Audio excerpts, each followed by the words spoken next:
We are Jackal's backbone. And you're watching herts-tv.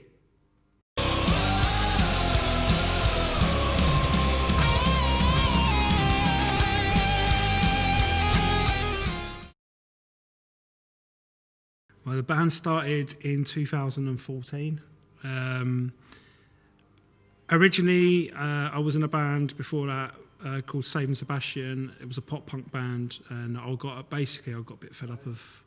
I love pop punk; it's one of my favourite genres. But I kind of got fed up of just doing pop punk for drumming because I've been doing it for since I was 15, and then I almost quit music, and then I spoke to my friend Chris Everett, who's now the bass player in Outright Resistance, and he's also in Skag Bunny.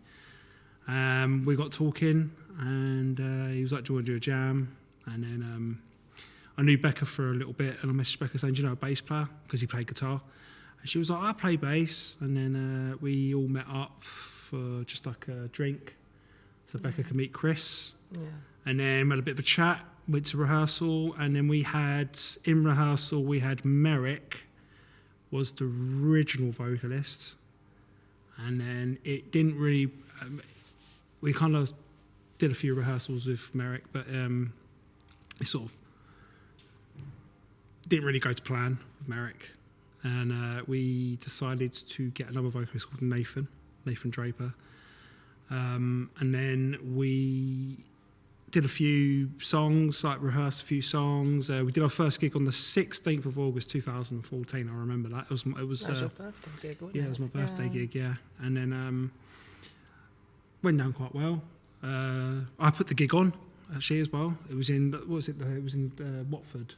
Yes. What was the venue? I can't remember. I can't remember what the venue was, but it was down the road from the It was Flag. down the road from the Flag, wasn't it? The thing is, with the Flag, they had a massive gig on. I think it was Lars Fredrikson's other band was playing, who's in Rancid.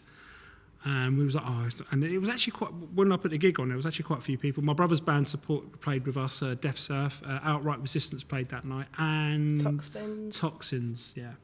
And then we went into the studio, recorded a 2-track CD, EP called Puppets. And then, since then, me and Becca are only, as you know, me and Becca are the only original members left from 2014. Well, you already knew Chris Everett, didn't you? Yeah, I've known Chris Everett for about 7 years before that. Yeah. I knew you from one of my old friends. Yeah, and then Becca knew Merrick. Yeah, I'd never met Merrick before. About 9-10 years, I think I've known him for. I didn't know Merrick, and then Becca introduced Merrick to the band, and then he showed me some vocal bits he did. And then Becca, when obviously it didn't work out with Merrick, Becca was talking for a friend called Harley, which knew Nathan Draper. Yeah. And then Becca got talking to him, and then he came down.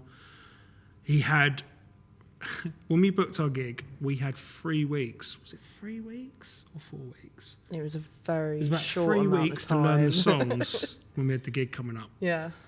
That's how I met Nathan through Becca, because Becca was like, I've been talking to him on Facebook and he's a singer, blah blah. Becca obviously met Chris through me, and then I didn't really know much of what the metal scene would hold, because obviously I was always in pop punk bands since I was 15. It was a big start for me to do, from gradually going from pop punk to stuff like Newfound Glory to Day to Remember, then go sort of slightly heavier.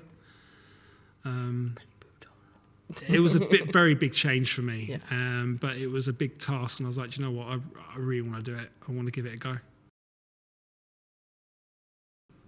I've always been into metal since I was a kid, because my dad, he loves old school punk. And he loves metal. He got me into bands like Discharge, like the punk stuff. Discharge, GBH, UK Subs, Exploited. But then when I was 8 or 9, my dad showed me like another side, like Motorhead, AC/DC, and then he showed me Pantera for the first time. And when the minute he showed me Pantera, I was about 10. I fell in love with them straight away, and they're still, to my heart, one of my favourite bands. And then as I was going to school, it's like one of my favourite albums, one of my favourite top 5 albums will always be Demanufacture by Fear Factory. So when I heard that when I was at school, it was incredible. It all like listened to for the first like month when it came. That first month just kept listening to it. So when I started doing, but when I was 15, I was like, I just wanted to do something easy. So I started doing some punk drumming for a couple of bands, and then obviously I didn't go off the rails of listening to metal because I always listened to metal, but because pop punk was the genre that got me drumming more, you know. And then in '99, when Slipknot released their debut album, I was at school and I was like, wow, this is like incredible. Like Jerry Dawson's drumming is just fantastic, and that in my eyes, that production for that first album is just insane. Like the drums, the whole production of it. And then when it got to like 2000 I was in punk bands, and it got to like 2012, and I joined a band called Same Sebastian, which was pop punk as well. In the end, I was just like, do you know what? I want to step my game. I want to start doing some double pedal. Even though I was bringing slowly double pedal into the band, but it wasn't enough. It was only certain, like those sort of breakdown beats. We just do it for like 20 seconds, like Day to Remember. And I was like, I want a challenge. So I just basically sat there and went, right. So before I got Jackals, I was at home on the electric drum kit, just like going through like, you know, old Slipknot songs and learning double pedal and like trying to show myself how to blast beat a bit better. And then, yeah, I throw a few punk elements in Jackals because I felt like I wanted to throw a bit more punk elements because I wanted Jackal's backbone not to be the typical metal band that has breakdowns all the time. Bit more of a variation, maybe. Yeah. So I threw some punk beats in there, and I threw some obviously blast beats in there, and I threw a little bit of double pedal in there. But yeah, I reckon it upped my game. It made my feet a little bit stronger. It made my drum rolls a lot quicker, and it made me go quicker around the, you know. I feel like it's upped my game in my eyes. Like, I feel like I'm not the drummer I was 7 years ago. I feel like I felt like I was okay. I had sloppy moments. I think musicians do get their sloppy moments. But when I gradually started doing more, I feel like I've gradually got better. And I've spoken to a few people that said to me, oh, your drumming's really improved in the last 3 or 4 years. And that really means a lot to me, like especially with people like Nick Plews, when he turns and says, oh, yeah, I thought you were good a 2 or 3 years ago, but I think your drumming since then has really improved, and that means a lot to me, especially from a drummer like Nick Plews. So, but yeah, I feel like that's how it's progressed for me, for drumming wise. I suppose it was quite layered. Obviously, I got introduced to rock by my mum and dad from a very young age. I can't remember how old I was. I can't quite remember. But when it wasn't until I got into like secondary school, so like years 7 and 8, when I started getting new friends, I was getting introduced to like metal that way, and I was just like, oh, I could feel a connection with this. And that's when I started getting really into like Slipknot and bands like Trivium, Bullet for My Valentine at the time. And it just sort of progressed from there. And that's when I started getting really into bands like Arch Enemy as like one of my top bands, and Lamb of God as well, and Devil Driver. So it just kind of went on from there, and only recently it started to get more extreme. And now I'm only like just starting to listen to stuff like the Wild Hearts. So again, a variation there. So I don't know, I feel like I got a bit bored and just like listening to the same old metal. And I was like, oh, I'll listen to something else now. But yeah, that's literally where it all came from. Well, I picked up, I really wanted to play the bass guitar because I saw my older sister Rachel. She played guitar from like the age of 7 or something. Yeah, she started playing like Spanish guitar, and I was like, I really want to play an instrument. I remember I sat down with my family one night afternoon. I was like, Dad, I really want to play something and I don't know what. And then my dad and my sister were like, oh, we can see you playing bass. I was like, okay, I'm going to start playing bass. And it wasn't until I got to year 9 in secondary school, that's when my dad helped me with bass guitar lessons at that point. And I felt really cool.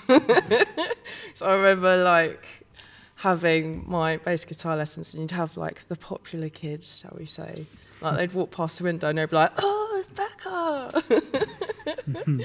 I'd be like, yeah, I'm cool now. Originally I wanted to be a guitar player, which it was actually quite a funny story. It's actually quite a funny story. I remember it to this day. I was must have been about 9 or 10, probably about 10 or 11, and my brother was about 9. And my brother wanted to be a drummer, so he bought the drum kit for my brother, and my dad got me a guitar. I remember I was in my bedroom, and I was like, I can't get this. I tried, and I was like, I learnt obviously, Spoke on the Water was the first time I think a lot of guitarists know that song. And I learnt that, and then I was just like, I don't know. And then my brother was like, I went on my brother wasn't in, and I was just like, I'm going to play the drums. And I was like, actually, this is quite cool. Well, I was just stepbrothers. And then we kind of swapped. Like my brother was like, I want to play guitar now. So we had a bit of we were practicing stuff. And then the main reason I'm really into like instruments as well is my dad, because he plays guitar, he can play bass. I've done a few things with my dad in the past when I was like 15. My first ever show was 15 years old in London with my dad. And that was really cool. But my dad's always been... My mum and dad love the music, but my dad's always been into the music side of, like, playing. And if it wasn't for my dad, I wouldn't be playing drums. Like, the rhythm I got. And I remember being at school, and I was 14. After school, you can go in the music room, and I just played the drums for an hour before I went home. And I used to love it. Like, even at lunchtime, I was like, Jake, do you want to play football? I was like, no, I just want to go... I want to go in and play the drums for half an hour. And I go talk to school. She goes, yeah, you can. There's no one in there. You can play in there for half an hour. I was just playing there. And then I remember one time I was playing, and it was just like it was just all my friends like watching me. And they were all climbing through the window just to watch me. And it was really funny, And I'll never forget that.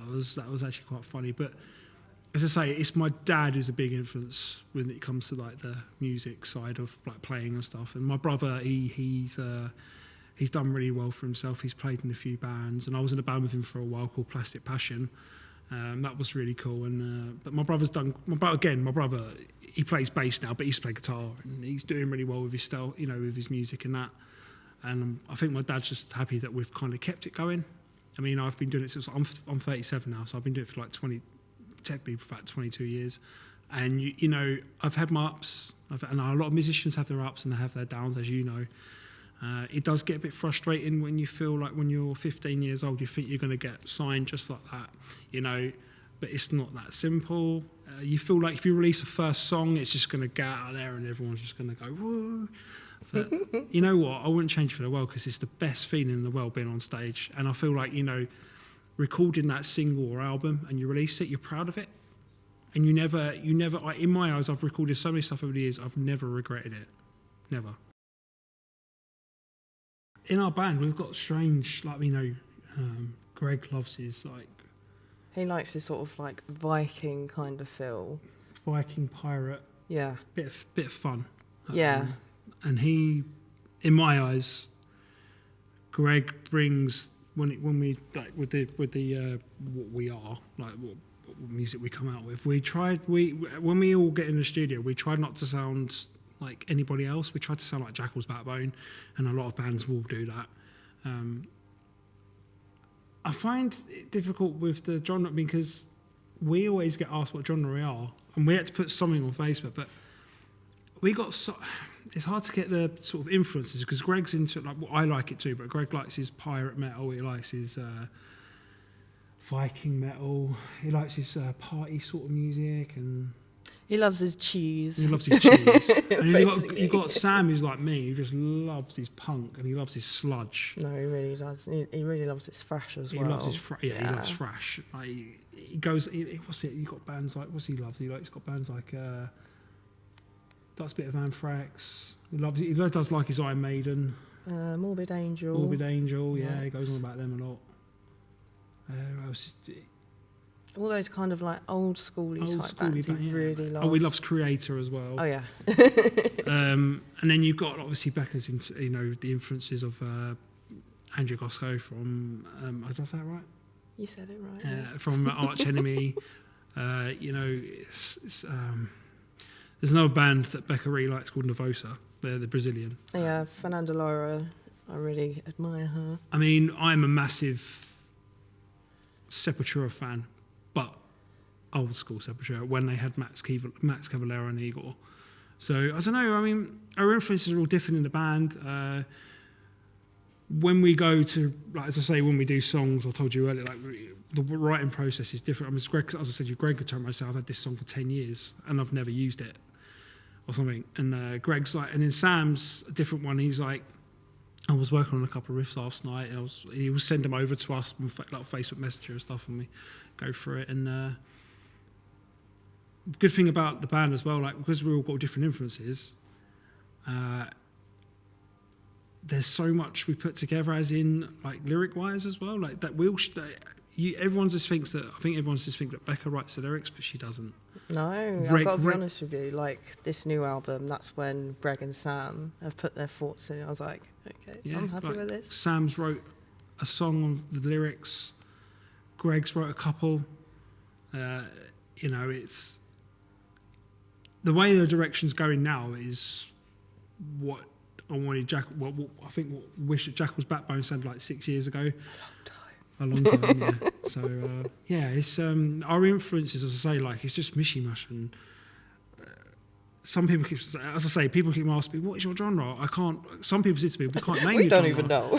And I just say, like, we've got punky elements, we've got sludgy elements, we've got thrash elements, we've got a song called "Release the Kraken's" quite piratey. We've got sort of the Viking bit in there as well, and I just feel like everything we've got in the band is just thrown. Like we just throw it all in there. And we try to sound as original as possible, and that's what obviously every band wants to do the same thing. But we always like to try and make it work as well. We don't just like throw it out there like that'll do. We'll never ever. We always think about it. We don't throw songs to. Like, we make sure that the songs are good.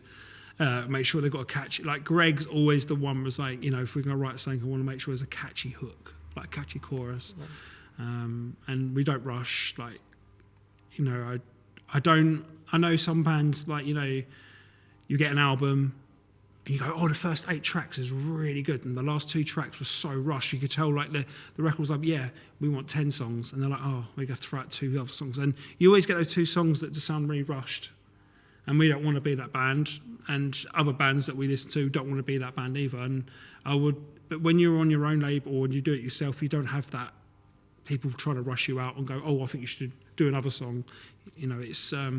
But we just literally take our time and we go with what feels right. Yeah. So there's the influences thing. It's just literally a mixture of everything that we've got, and we just throw it all in. And I think it's brilliant how we work as a band when we're in the studio. I've got to admit we do work really well. Yeah. We do. Like on a friend basis as well. Yeah, we'll get along as friends as well, and that's just a good relationship to have. Very good. I've been in bands before where so and so hasn't got along with someone, and it's just like it makes it a little bit difficult. So it's best to have like 4, like us, it's like 4 best friends just all together and just like doing it, and it's good as well, so we can all have a laugh at the same time. It's all relaxed, and we all listen to each other. It's brilliant. Yeah. We always try and give a listen to everything that we all put across.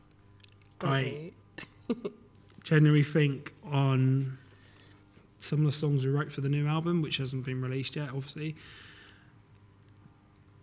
there's 1 or 2 songs that will probably surprise you because we've actually done that. We've actually put all the influences in, and Greg's just like, "I've got this song that I've had for a long time. I don't know what you think, but I'll play it to you." And he played it to us. I hope you like it. And he played it to us, and we were like, "Right, I like it." Becca was like, and Greg and Sam was just like, "I like it." And the way that song's been put together is not like any other Jackals. The 2 songs that we got on this album, there's 9 songs on there. 2 of the songs, you'd just be like, "Wow, is that actually Jackal's Backbone?" And you're going to be like, they've actually, because everyone's just, every time I hear people hear Jackal's Backbone in my eyes, everyone just feels like we're just going to be sludge with a bit of, you know, metal punk, which we are, you know, that sort of genre. But we've literally put a lot of thought in the album, and these 2 songs on the on this album that's coming out are different, and we love it. But we know everyone's going to hate it. No, I'm joking. we love it because it's not like the typical Jackal's Backbone song you've heard before, but at the end of the day, we're looking forward to releasing it. And we did take it, as you said, like, you know, we took a step and was like, should we do it? And we was like, yeah, why not? You know? I'm really excited because one of them is going to be the new single, and I'm really, really excited to get it out there and just show people that we can do other sort of, take a chance and just change a little bit. And that stuff that works as well. But it's still Jackal's Backbone, but it's got his different elements. But we were happy to sort of go, do you know what, let's do something, we've done something different, and now once we release it, we'll see what people think.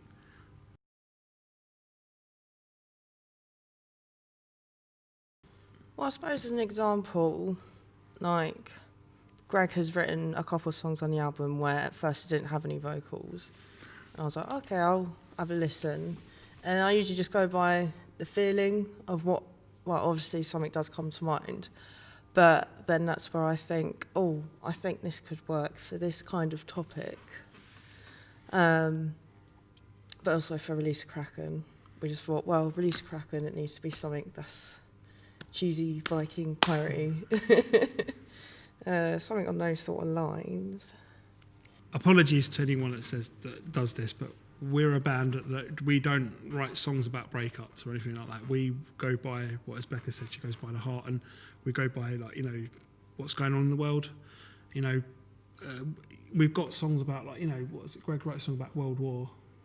No, there's a couple of songs that are about the World War. You know, World War One and that, and we, as Becca said, she goes by, and what Greg and what Sam do is they go, when they write the lyrics, they go by what's happening around us, you know, and what's happened in the past. One song in particular, I had an idea of how bloody annoying it was about how when the first lockdown happened and there was no toilet roll.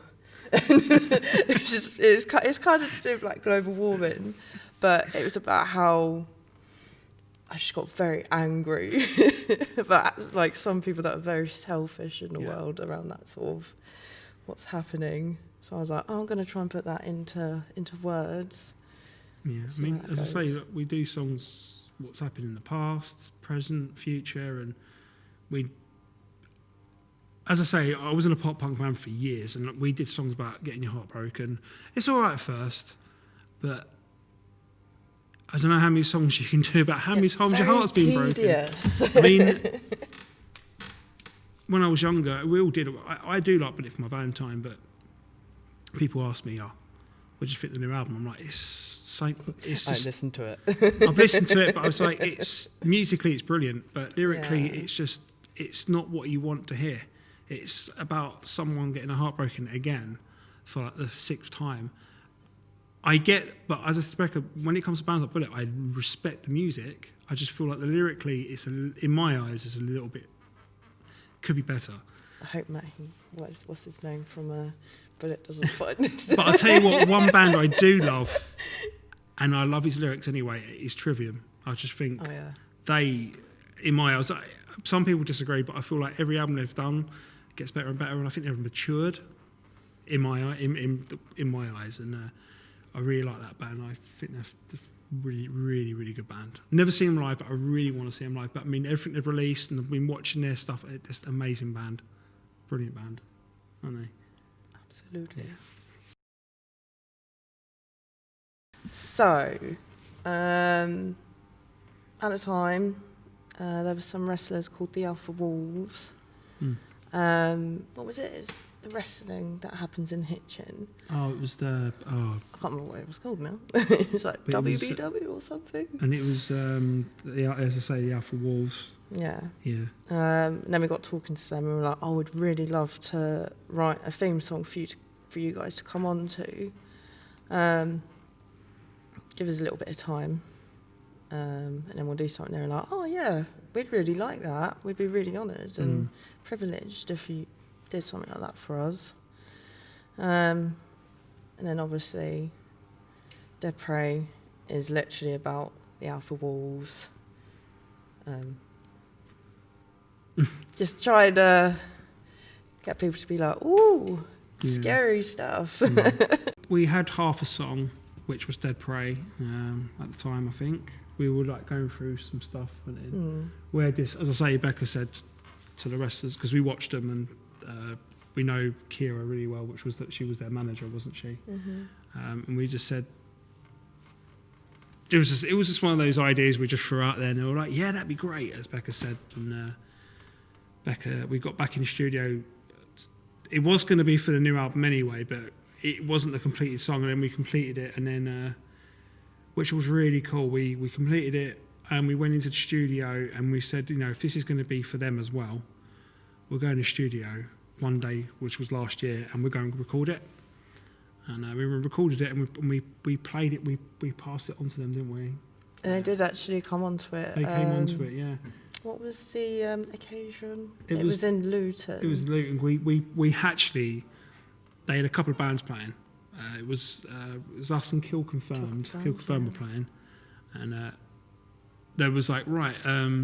It was really cool. There was like, basically, you need to do the song Dead Prey for their intro. So we left it last, and there was like, but you're gonna have to do it so it's like a minute long.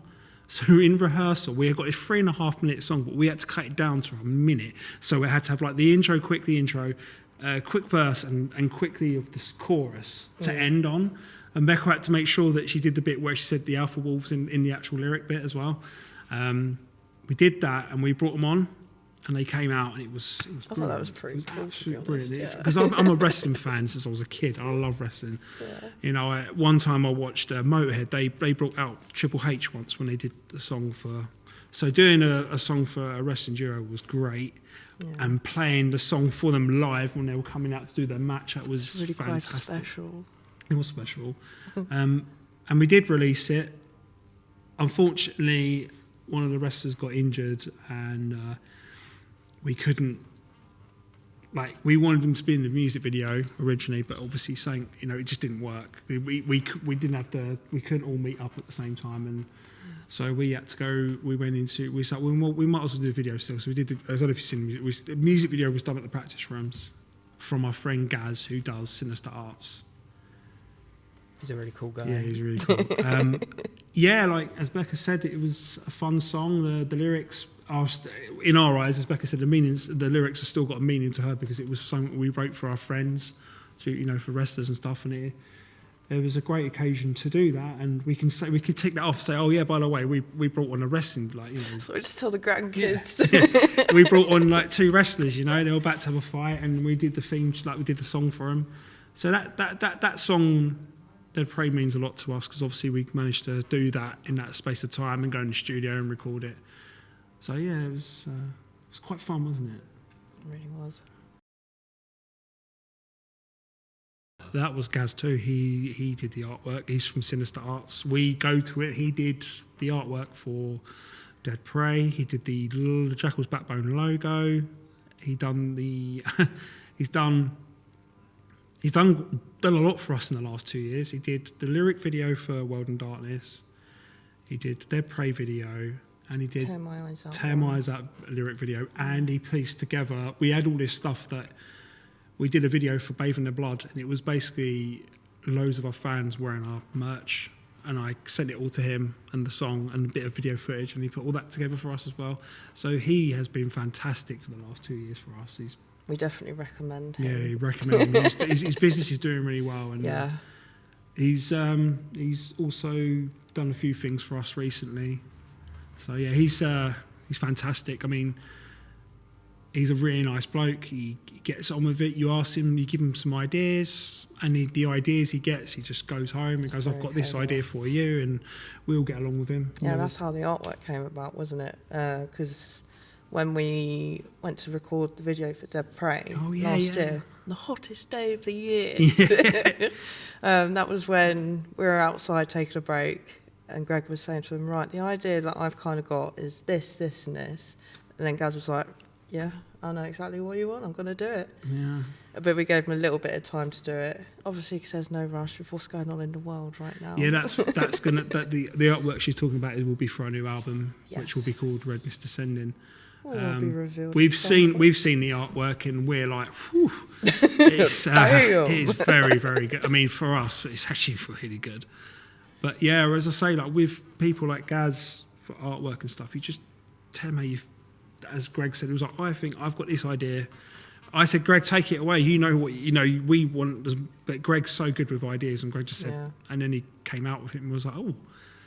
So yeah, we were quite stunned when we got. I mean, we're happy with their Prey video.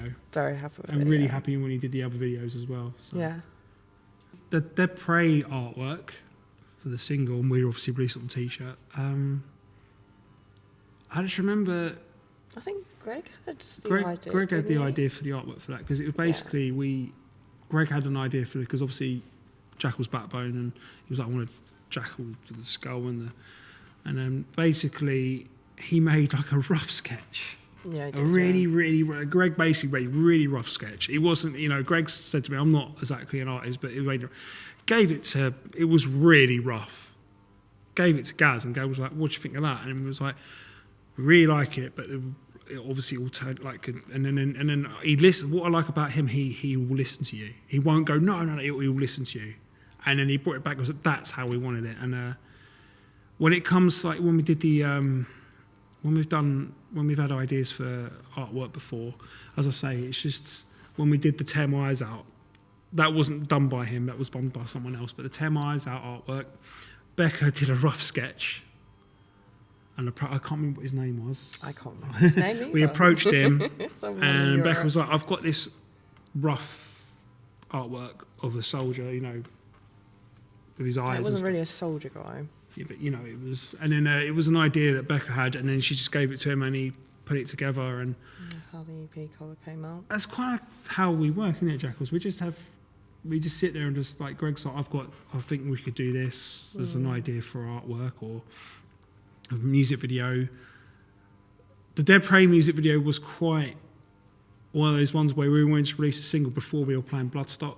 So it was like, we better go in there. And then, as Becca said, we chose the hottest day of the year because it was like 32 degrees. And it was in that practice room, it was so hot. And I just remember like saying, sorry guys. No, like, oh, that's all right. It was all your fault, wasn't it? I love it. I don't want it to change. It's got that sort of visuality, and like when you see it, it's like, yeah, metal. Like, yeah. Don't change it to like, I don't know, unicorns or something. I mean, you could definitely tell a punk when you see like a punk artist in a magazine next to an advertisement for a metal album or a metal band. You can just tell, can't you? Oh yeah.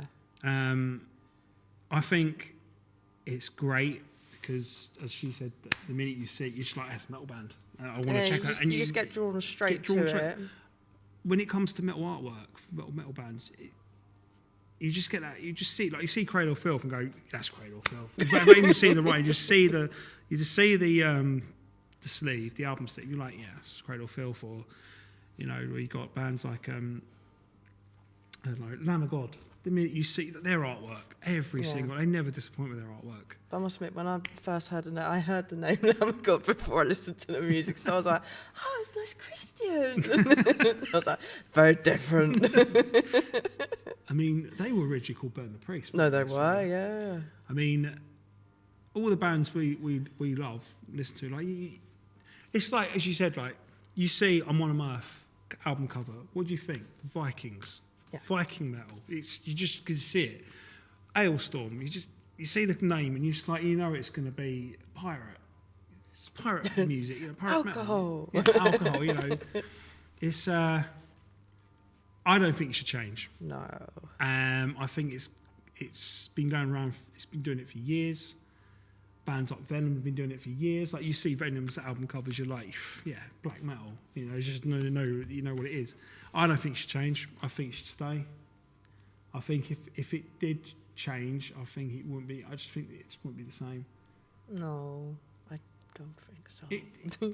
As I said, you just know when it's a metal band, really. I mean, and what I love about artwork and album cover for metal albums is they put so much effort and it's amazing. It is so good. Like, you see it and you're like, wow. Like Iron Maiden's artwork. I've always said to Becca, right, I like some Iron Maiden, but their artwork is always incredible. Crazy. Like, Eddie is so cool. Like, with the, you know, I think Iron Maiden, Lamb of Gods, all their artwork, Pantera's artwork, with, you know, the classic, one of my favourite albums, Voltage Splatter Power. He's getting punched. I mean, what? It's a brilliant album artwork. It's what's the other album? Far Beyond Driven. And it's brilliant. It's absolutely brilliant. It's great Southern Train Kill with Snake on the front.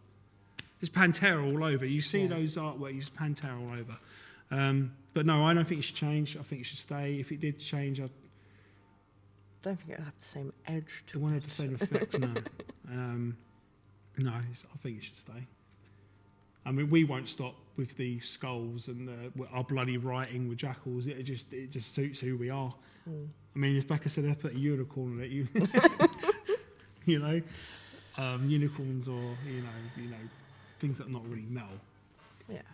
I mean, I don't know. I mean, there's like a mixture of album covers. I mean, what was I talking about the other? What album art was I talking yesterday? So I wondered it didn't get any complaints when it came out. It was the Van Halen, 1984, with the baby, you know, the kid with the cigarette. Yeah. I think that's a great album cover. Yeah. And I said to Becca, I'm surprised back in the day no one complained about it because it's a kid with a cigarette. But yeah, as I say, you can't really get rid of it. It has to stay. It'd be boring otherwise, wouldn't it? No, it would. You wouldn't tell if they're a metal band, would you? No.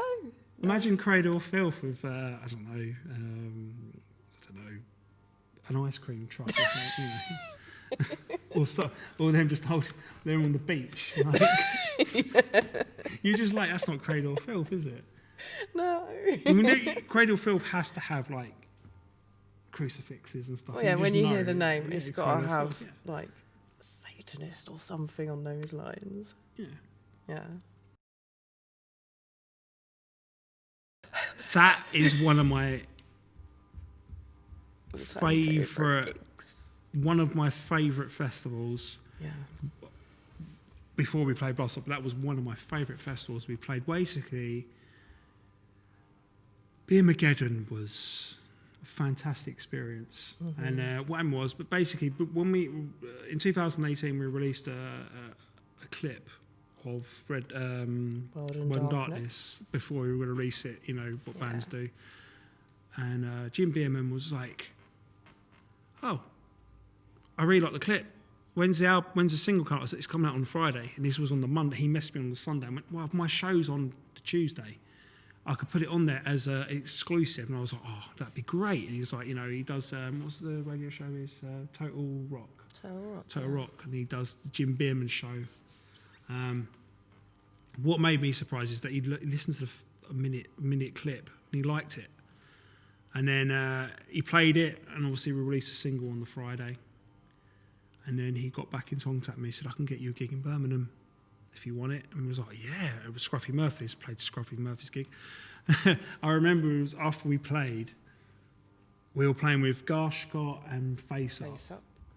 And it was hilarious. I was like, we all wanted to play Beermageddon. So I was like, Jake, you do it. I was like, so Jim, he was like, yes. And I was like, what did you think of the gig? He goes, I thought it was really, really good. Thanks for playing. And I was like, we was wondering, can we play Beermageddon 2019? And he was like, no, not 2000. I want you guys to play this year. And we're like, oh. And he goes, I can offer you this Saturday. And we was like, okay. And then we got there, and basically Beermageddon was a surprise because we got about an hour before. But when we got there the weekend, he said to me, like, I've got to let you know, you guys will get recorded if you want. And we was like, oh, okay. How does that work? He goes, well, they'll record everything audio wise, and they'll send you we can send you the stems.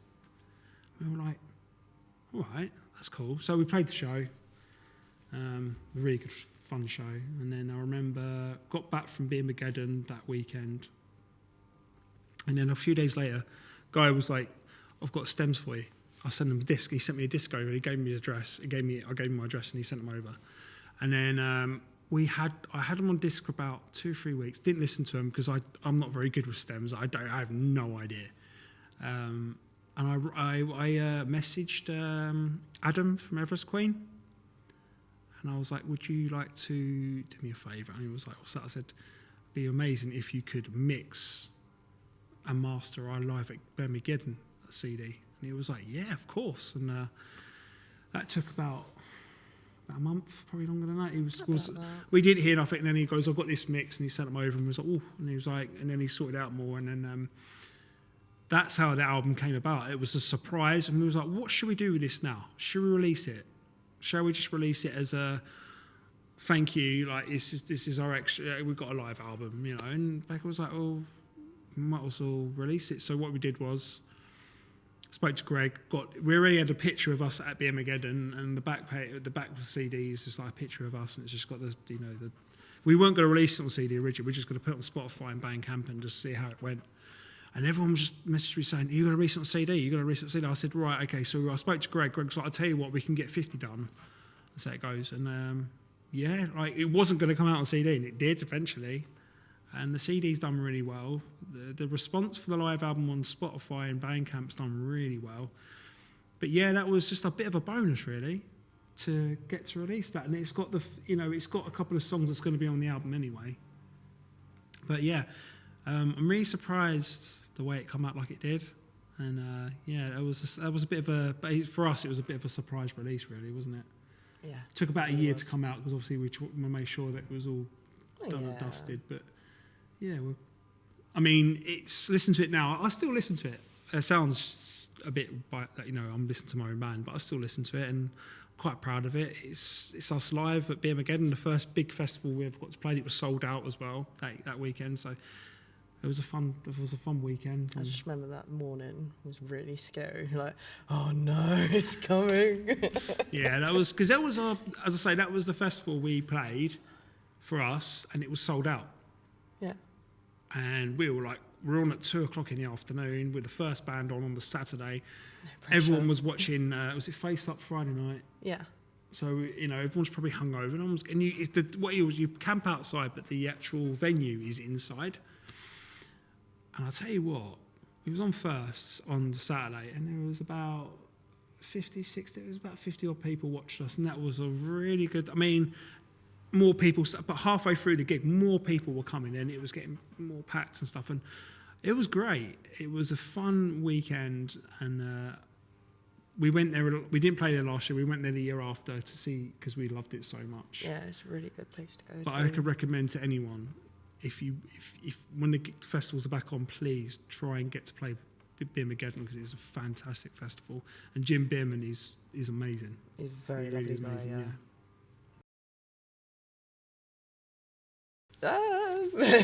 Well, obviously, it was a really big moment.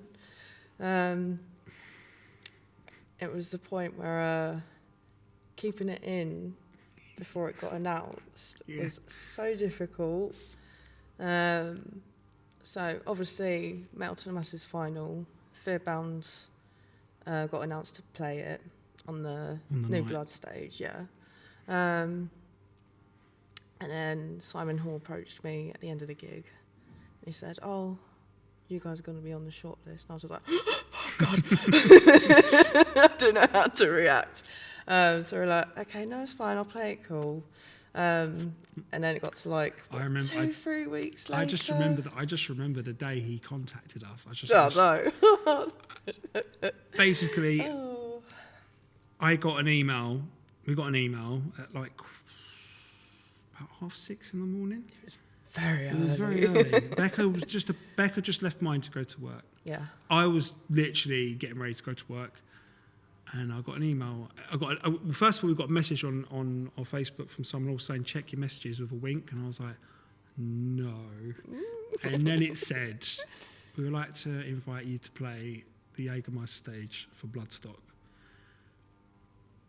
And when I read it about 5 times before he even, and I was like, right. So I caught Becca just in time. She was starting work, and I called her up. And I was like, guess what? She's like, what? I've got to go to work. I've got to get in. I've got a couple of minutes. And I was like, we're playing Bloodstock. She's like, no, we're not. I was like, yeah, we are. Yeah, I kept saying that quite a few times. Like, no, we're not. No, we're not. No, we're not. And I just started flooding with tears. And then we had a bit of a scare because we spoke to Greg, and Greg said to me, I don't think I can get it off, because it was his job. You know, what he does is he was training, and he was like, I don't think I can get it off. And he was like, oh no. And he was like, but I think because we did the final without him, he couldn't make the final. He was, because he's a new job at the time, he just couldn't get it off. So we had to play as a 3-piece. And then we was like, all right, okay, we played the 3-piece before, and then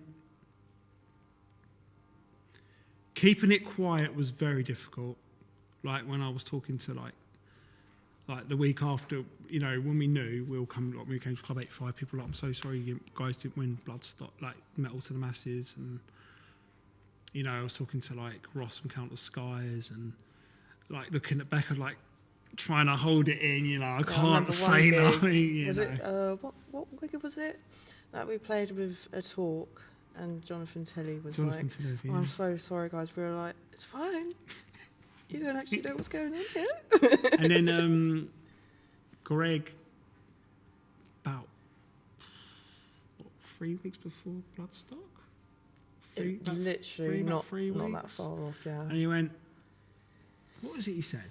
He said, is there another, what was it? Like another ticket or something, Another wasn't ticket it? Yeah. for a 4th person. Yeah. And I just played dumb. And he was like, I was like, what? And he goes, oh. And he rang me up and goes, I can play the show. I was like, what? And he was like, yeah. And I was like, oh my God. And like Becca came back from work, and the minute I told her, she was just running around the house going, oh my God, he can play. We can play as a 4-piece. But the prepping for it was really difficult because we went through the set that we did at Bloodstock. Well, we basically said we were going to do the same set we played all the way through Metal to the Masses. But the final thing. But the final we couldn't, because obviously we had to change a couple of songs because Yeah. Greg couldn't do it, so we had to do songs that only could suit one guitar. Prepping for it was kind of difficult because we wanted to make sure that we got on stage on time, made sure that everything sounded fine. And I just remember waking up, because we got to Bloodstock on the Thursday. I remember waking up Sunday morning going, crap, we're playing today. There's no turning back. Becca was like, shush. I was like, we are playing today. And where's the beer? and then I remember Greg turned up on the Sunday. He had about 3 hours sleep after his night shift. He had a night bless shift, and he him. came straight from work. And our stage time was 20 to 4. I think it was, yeah. Who was on one stage? It was, Fearbound was on at 3:45 on the other stage, and we was on at 20 to 4. And it was the band that was just finishing on the other stage. Was it Boss Keloid? Yeah, that was on the Sophie stage. So we're a little bit worried because everyone's like, you know, but there's no one on the main stage finished, so we're on the smaller stage. And then the next minute, I know, like, 20 seconds in, it's just like our tent's just getting full, and looking around, playing the drums, looking around. There's people behind me, and I'm like, wow, this is what is this experience? This is great, you know. And then Greg talking to the crowds, and Becca's like talking to, and then we've got people like moshing on the smallest. This is the smallest stage, you know. Out of all the 4 stages, people crowd surfing. It was incredible. I mean, in my eyes, I thought Beermageddon was amazing, but this was just like, you know, we felt like we worked so hard to get there. I know everyone said this to you. I will say to anyone again, if you ever want to play Bloodstock, please play Metal to the Masses. And if you don't win, it doesn't matter. Metal to the Masses is an amazing gig. It's really good as well because it does get your name out there, and you do gain some new fans that way. It annoys me when people go, "Oh, but you know, we didn't get through to the first." It doesn't matter. You've done the first heat. If you didn't get through, it's fine. You want to play again the year after, do it.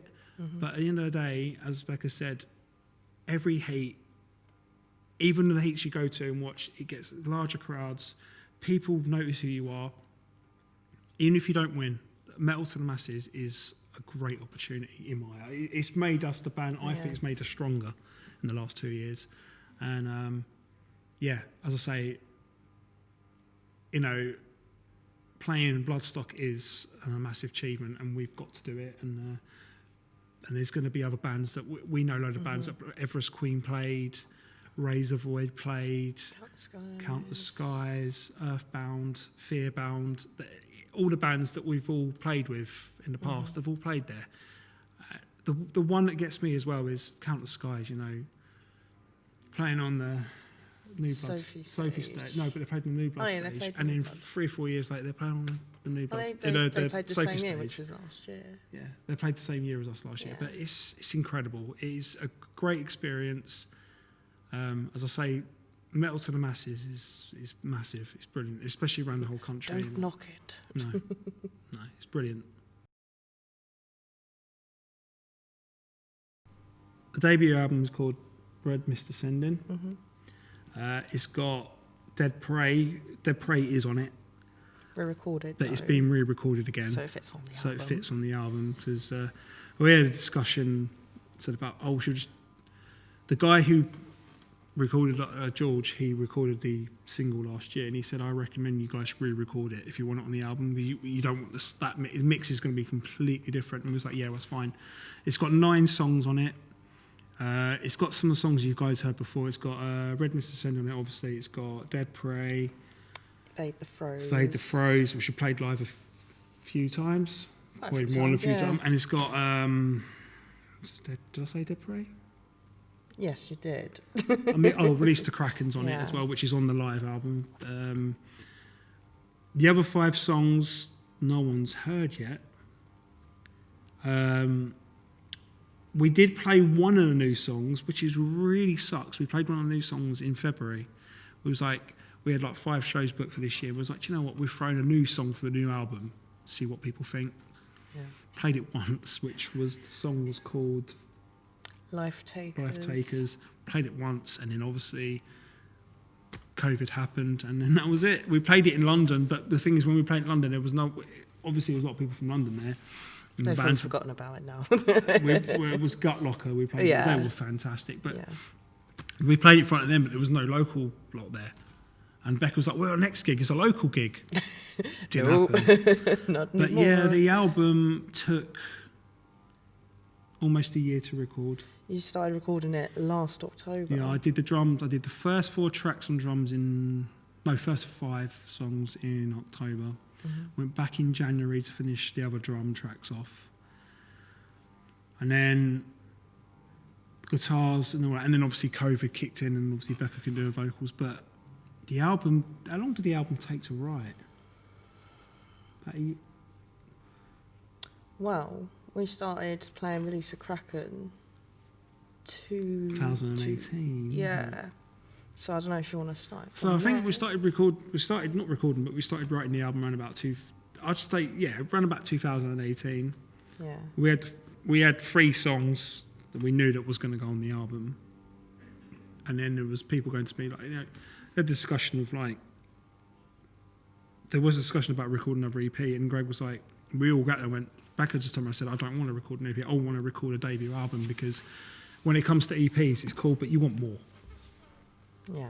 When it's like when you release an EP, it's like you just want more. And we just thought it's about time that Jackal's took a step up and was like, yeah, we're going to do the album, and let's do this. Yeah. And then after we did Metal to the Masses last year, we did Bloodstock, and then we was like, right, okay, we've got nothing to do for a month before we go back to gigging again. So we started to go back in the studio, recorded we did some more demos for the album, because we always we demo our songs basically. We did it the old-fashioned punk way. We literally get our phones and just record just a rough idea, and then and then we got a bit carried away because we started doing it, and then we played Manchester. We did about 3 shows in October, a couple of shows in November, and did a couple of shows in December, like playing Bristol, Manchester, London, and all that. And we got carried away doing those, and obviously that was getting in the way of the recording process. Well, not recording, but the writing process. Yeah. And then January, we went back in studio. As I say, I did the other 4 songs, and then. But yes, took a while, as you know. Things get in the way, life gets in the way, COVID work gets in the way. COVID gets in the way, life gets in the way, Lockdown. work.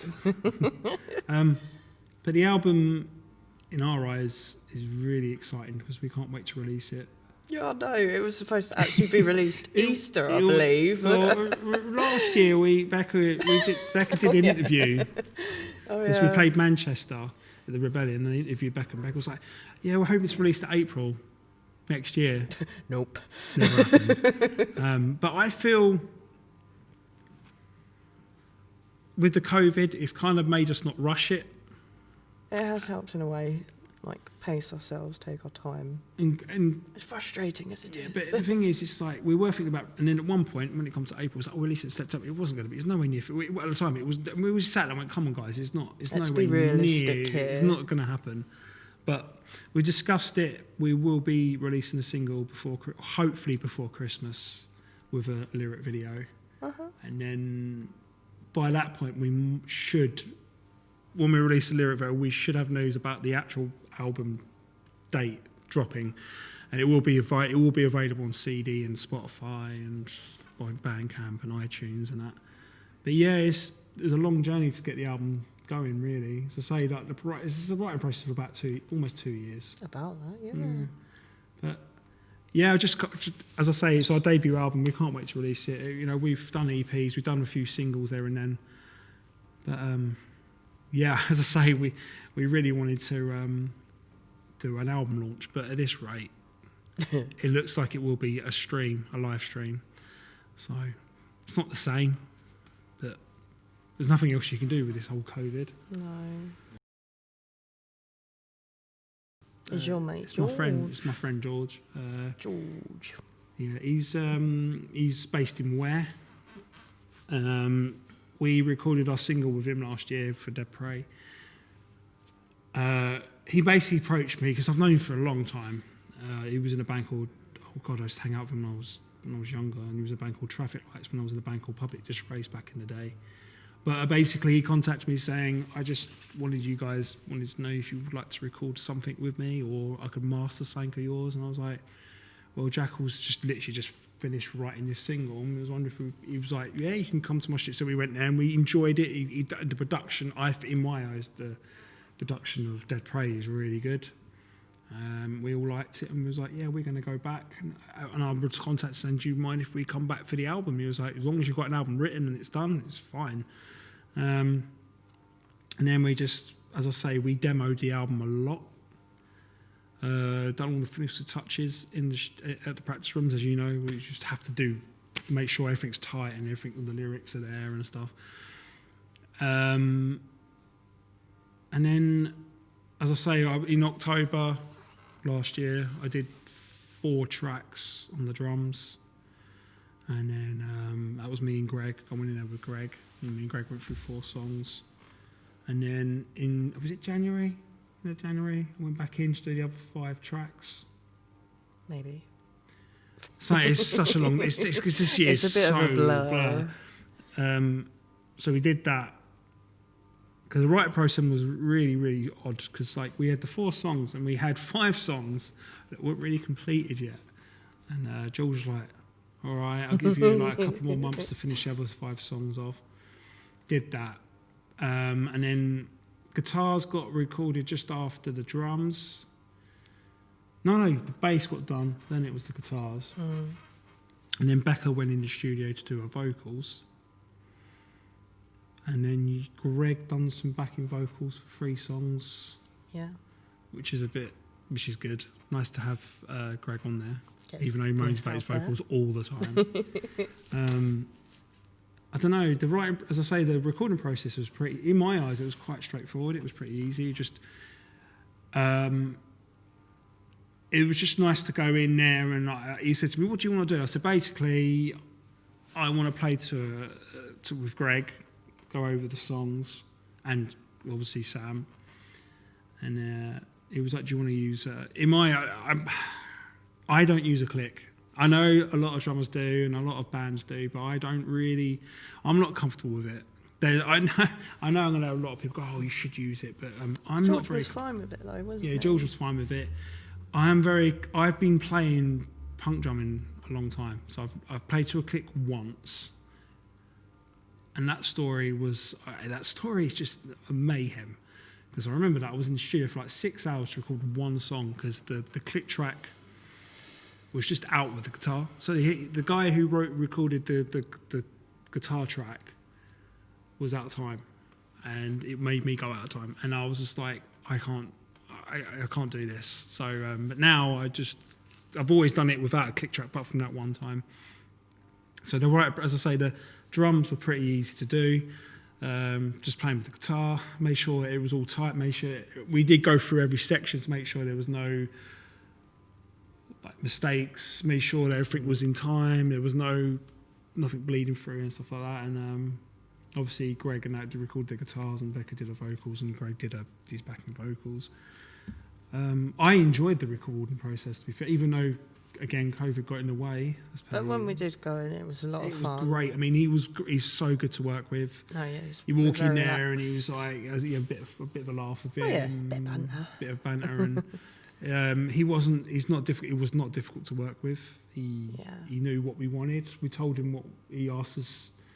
Right, you're the band. I want to know what you want. And we told him, and he listened to us. The only problem I find difficult with is not hearing the mixing, like not being there to hear it. But he's done a fantastic job so far. We've heard one of the mixes so far for the album, and it's getting there. And he's basically said, anything wrong, give me notes. And we gave him notes, and he's going through the notes at the moment. Yeah, he was like sat down, wrote it down as well. He was great. We wrote all notes out for a week or so. I mean, when I was younger, the band always stood in the studio with the mix, but nowadays it's not like that. The producer does it without you. And when that first happened with me, I was like, what? And I was like, because I was so used to being in the band and doing the mixing with the helping, how we wanted it. But I feel now I think it's better, because that producer who was doing it hasn't got the band behind them moaning and going, oh. But now they can do it on their own, and it's easier that way. So it must have been a pain in the arse when I was younger, having me in the studio going, well, and then but now, as I say, it's you've done your album, and it must be so much easier to do it on your own. You've got the freedom, you've got no one moaning at you, and then if you send the tracks over, you go, give me a week, see what needs to be changed, and that's a lot. I think that's a lot. In my eyes, is probably a lot better for them. It's not stressful. There was, wasn't there? For you, definitely. For me, there was. I mean, we said, this is our debut album. We want it to, like any other band, just want it to sound. Massive. I mean, EPs and everything is cool, obviously, but we want it to sound massive. When you listen to the stereo in a car, massive. You listen to it in your house, good stereo system. Just want it to sound big. I said to him there was a few ideas that I wanted. I said to him, my drum sound, I'm a massive Machine Head fan, so I was just like, I love that drum sound, the clicky drums. A lot of people do in metal bands, and I don't know, I mean, when I, with Greg and Sam, they were just like, we're happy with how the production's going. But we did have a lot of ideas of how we wanted it to sound. Like Greg was like, when you hear bands like I'm On, I'm Off, you just want that big sound of like, you're proud of it, you're proud of what you hear. So it was, I mean, I had ideas, as I say, with drum wise, and Becca was like, I want my bass, Becca's bass was like, Becca's like, I want distortion on my bass because that's what Jackal's backbone has. And Becca said, you can never take it away from her because that's what she loves. And Greg and Sam were like, they had a few ideas of what production they wanted as well, with like, the sound heavy and make sure everything's there and you can pinpoint stuff. I mean, I never thought this, but Jackal's Backbone are going to get a piano intro and an outro for the album. I never thought that was going to happen. I never thought they'd never see the day Jackal's Backbone was going to get that done.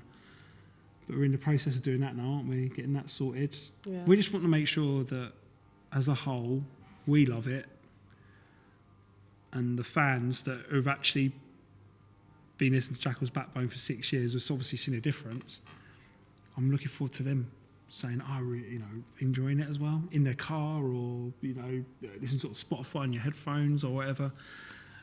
Yeah, the production, as I say, the ideas we had was quite cool. We came out with a few, and we knew what we basically we knew what sound we wanted. So it was really, it's hard, sometimes it's hard to compare it with bands, because all bands are all different productions. I mean, every One on Earth album could be a different production on any album. It's like Machine had all their albums, different productions. And he was like, when I said to him about the drums, he just knew what I meant. He was like, "What, like this?" And I was like, "That's the one. That's the drum sound I like." But yeah, I mean, you said to me, you've got to have distortion on that bass. Oh yeah, definitely. It feels empty without.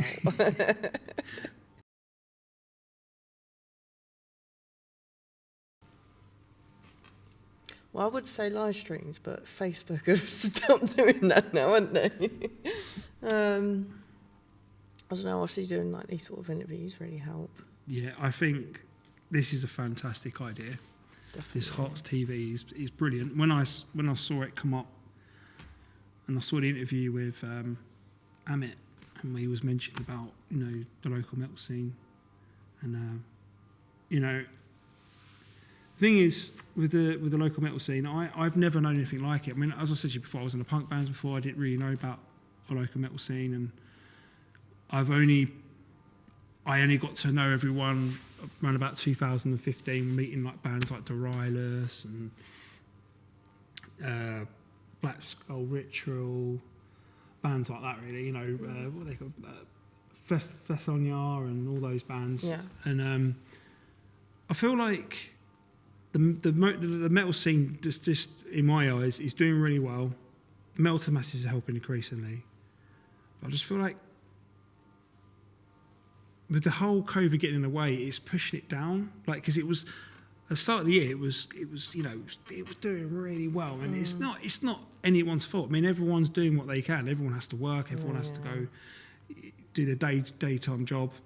But with the local metal scene, it's quite big, and it's great. I love it, but trying to push it. I mean, herts-tv as I said, is a really good idea. It pushes bands. No, I noticed as well with a lot of local bands, like on our kind of level, like Count the Skies, they released a single, and they put it over YouTube, and like all those sort of social media sites as well. So that really helps. It does, especially with people if they've got like an account with it in as well. I mean, what helps as well is you releasing something and people share it on Facebook, and they share it on Twitter and Bandcamp, and they share it on all the social media sites. I think social media gets a bad rep, but in my eyes, when it comes to music, when people share it, even if I shared my band on Facebook and only got one share, I really appreciate that one person sharing it.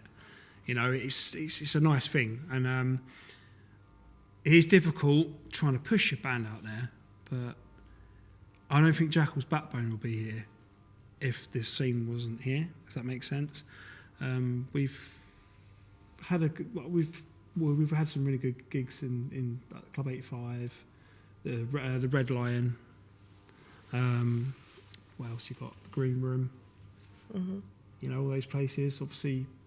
But we want it, expanding as well further afield. Like, we played Manchester, we played Bristol, we played Birmingham, we've played places like London, and I just like the fact that bands can stick together. You've got bands, as I say, like I've seen so many great bands since I've been here. As I said, like bands like Black Skull Ritual, Suffering of Fools, Flethonia, bands like that. They're really good to watch. Nice people, everyone gets on. It's just I don't know what else to say. I mean, you can't. It's really difficult trying to push it to another level. Really, as long as everyone stays together and everyone helps each other out, and everyone does really well on social media, everyone just pushes it. That's all that matters. That's all that matters to me. As long as people help and push it forward and keep it going, then we've got nothing to worry about. Don't be a dick. No. Let's just be creative, try and get yourself out there, socialise. Socialise with our band, yeah. Yeah. But what I do is when Like we networking. That's the word yeah, I was thinking networking. of. That is it. Like when we played Bristol twice, and first time we played Bristol, I went up to the band we played with. After we played with them, I was like chatting to them. Second time we played Bristol again, we got chatting to the guys from Devastator, Hellfected, had a conversation with them, pushed ourselves forward, said how, you know, and they were like, they turned around. In the minute we played with them, it was like, we want to play another gig with you guys, and we kept in contact with them since last year. Well, yeah, as long as you're keeping friends with them, because at the end of the day, we're all in the same boat. Yeah. And so if you help each other out. So if someone was up and coming, I'll say, as I said, talk to the band you're playing with. Don't be rude. I know some people can't just go out to some band because some people have anxiety and stuff like that. But just networking, talking to bands, tell them how you enjoyed the first show with them, and you'd like to do another show with them. That's what we do. When we play gigs up north, we just like to talk to the bands and see if we can get another gig with them, and then say vice versa, we can bring you guys to here, like to Hertfordshire. But yeah, my advice would be just play the show. If you get a gig, play a show, talk to the bands, network, keep on going. If you have a bad gig, don't worry about it. We've all been there. We've had a bad show. You know, it might pull you down a little bit, but you just go on to the next one, and you might get some positive. And then when you have a bad show, you might get some positives in that good. You might have some good positives to think about. Go, well, that wasn't too bad, but that one wasn't great. We've done it. We've played a few shows when we just walked off, and we know that we can do better. Yeah. But we don't let it bring us down. You just shrug it off. Just shrug it off. I just use it as like a learning curve as well. Like, if there's a new artist going, I'm doing Metal to the Masses, and they get knocked out the first heat, I'll just turn around and say, do you know what? You did it. You went out there, you played in front of the crowd. There was a big crowd there tonight. They've heard who you are. Just keep on networking with them. Get to know the band you played with. Get to know the fans that have watched you and have said, oh, it was a really good gig. I'm sorry you didn't go through. Just carry on. Just pull yourself forward. It builds confidence for you as well. Yeah. As an individual. Definitely. I mean, that's all I could say to someone. Just don't be annoyed if it doesn't go how you want it. Just carry on, talk to people, push forward. People will help you. Enjoy the journey. Yeah, enjoy the journey. And you'll get people like us will put statuses up saying, you know, check out this band we played with last week. They're really good. They've got a new release coming out. That helps. That sort of thing helps as well. Bands promoting another band's album or a single that's coming out, and I think that is another, and then that gets people going, oh, do you know what, these guys, they're trying, thank you for like promoting us, and people would vice versa, will help each other out. That's how I see it. That's what I would say to someone, just keep on going, don't give up. And you know, every band goes through a rough patch, but you just get on with it and you just figure it out. You keep it. We're still figuring out who we are as a band. Like, we've been in a band. Me and Becca have been in the band for 6 years. Christ. And Greg and Sam have been in the band for 3 years. So we're still finding ourselves, aren't we? Well, we're trying to find ourselves with. Who am I? No. With like music genres and stuff. And as I say, that's what I'd say to someone: just keep on pushing forward. Just talk to people. Networking is a brilliant idea. I think that's just the only way you can do.